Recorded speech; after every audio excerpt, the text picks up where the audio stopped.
Guys মানে দেখুন আজকে টপিকটা হলো ওমর আর দর্শক বিল্লালকে নিয়ে। দর্শক বিল্লাল লিখেছিল হৃদয় ভাঙা গর্জন। আমি কথা দিয়ে কথা রেখেছি, শয়তান আসেনি তো ফিরে। আমি শয়তান তাড়ানো গল্প লিখেছি আমার সারাটি জীবন ধরে। আমি অন্ধকারে মোমবাতি জ্বালিয়েছি, তবুও পাইনি ভূতের খোঁজ। আমি ভূতের অপেক্ষায় ছিলাম, ভূত নিজেই হয়েছিল নিখোঁজ। শয়তান ধরার গর্জন, পৃষ্ঠা নাম্বার ৪৪।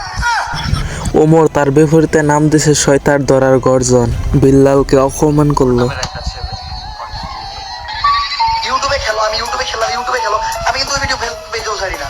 ভাইরে ভাই ওমর ডাইরেক্ট বিল্লালকে ওপেন চ্যালেঞ্জ দিল যে আমার সাথে ইউটিউবে খেলো।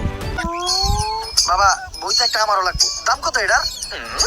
মাত্র ১,০০০ টাকা। ১,০০০ টাকা দিয়ে আর কিনু, ১,০০০ টাকা হাতে নিয়ে ভূতের ডাক দিলে ভূত নিজে চালতে লেগে পড়বো। দর্শক বিল্লালের কিতাবের দাম ১,০০০ টাকা, সেটা পাল্টা জবাব দিল ওমর অন ফায়ার। তারপর মানুষ ওমরকে সাপড়ি বলে। এই বইয়ের প্রথম পৃষ্ঠায় কি লেখা? মানুষকে ভোদাই বানানোর ১০০টি উপায়। ১,০০০ টাকা দিয়ে ১২০টার এই বইটি নেন আর ঠাস করে ভোদাই হয়ে যান। এই কিতাব কি ১,০০০ টাকা নিলে সত্যি কি বোধাই হবেন? আসলে ওমর এটা বোঝাই না। বোধাই যদি হইতো তাহলে আর সবাই নিত না। গুরু, আজকের থেকে আপনার লেহাই বইটা বইরাই আমার শয়তান ধরার যাত্রা করলাম শুরু। শয়তান ধরার গর্জন, পৃষ্ঠা নাম্বার ৪৪।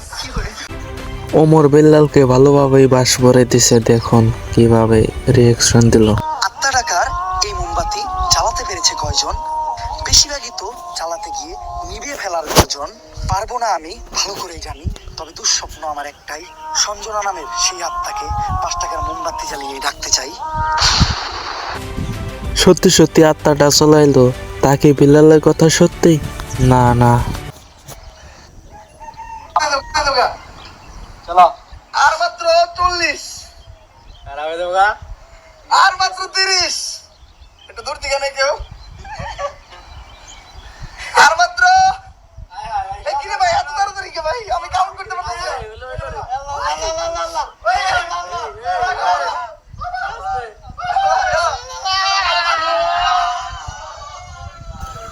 আর ইতিমধ্যে দেখতে দেখতে ওমর অন ফায়ারে ৫ million done. Congratulation Omar on fire. দোয়া করে আরো অনেক দূর এগিয়ে যাও। অনেকের কন্টেন্ট ক্রিয়েশনে, অনেকের বাবা আমি দর্শক বিল্লাল, অনেকের আব্বা কন্টেন্ট ক্রিয়েশন জগৎ। আমার শিষ্যদের বাবা না, ঠিক আছে? শিষ্যরা সম্মান করে, বাবার সমতুল্য সম্মান করতেই পারে,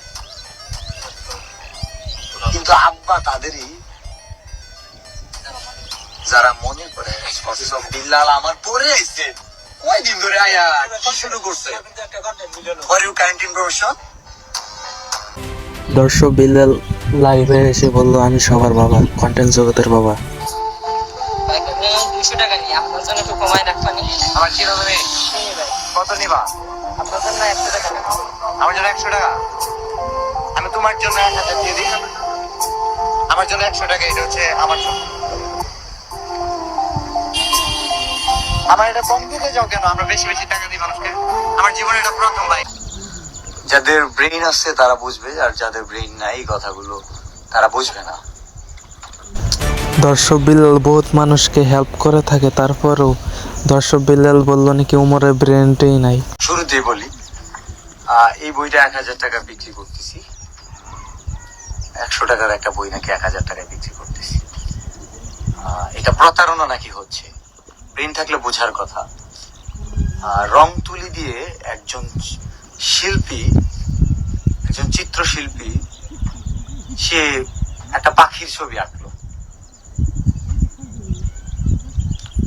সেটা সে ১ কোটি টাকাও বিক্রি করতে পারবে। যাদের ব্রেন আছে তারা বুঝবে।